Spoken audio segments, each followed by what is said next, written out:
Bonjour à tous, avec l'aide de Dieu, le Hayom Yom du 15 qui se lève. Tout d'abord, le rabbi nous dit il faut étudier le Chumash du jour, le Tilim du jour, le Tanya du jour.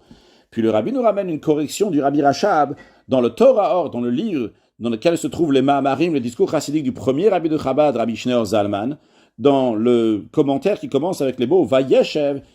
Là-bas, il parle comment la Neshama, l'âme divine, avant de descendre ici dans ce monde-là, elle était rattachée avec son Créateur et comment elle avait l'amour de Dieu et la crainte de Dieu. Mais après, lorsqu'elle descend ici-bas, alors ces niveaux d'amour et de crainte sont cachés.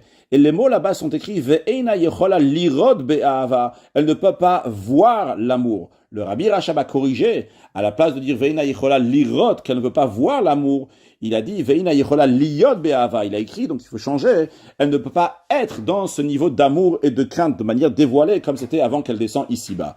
Ça, c'est le premier point du Hayom Yom. Puis après, le rabbi nous ramène l'extrait d'une lettre du rabbi précédent qui dit que l'Admour Azaken, le premier rabbi de Chabad, a raconté à son fils, l'Admour Emtsaï Rabbi Dovber, le deuxième rabbi de Chabad, que le grand-père, donc lorsque l'Admour Azaken fait référence au grand-père, c'est pas son grand-père biologique, mais c'est le Baal Shem Tov, le fondateur de la Chassidoute.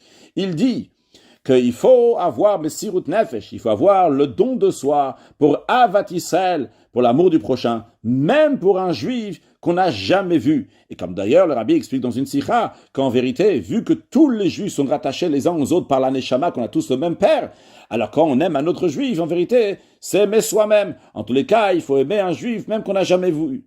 Et si je peux me permettre de rajouter une note tout à fait personnelle, que si déjà il faut aimer un juif qu'on n'a jamais vu, à plus forte raison qu'il faut aimer des juifs qu'on a déjà vus. Mashiach na, un excellent yom.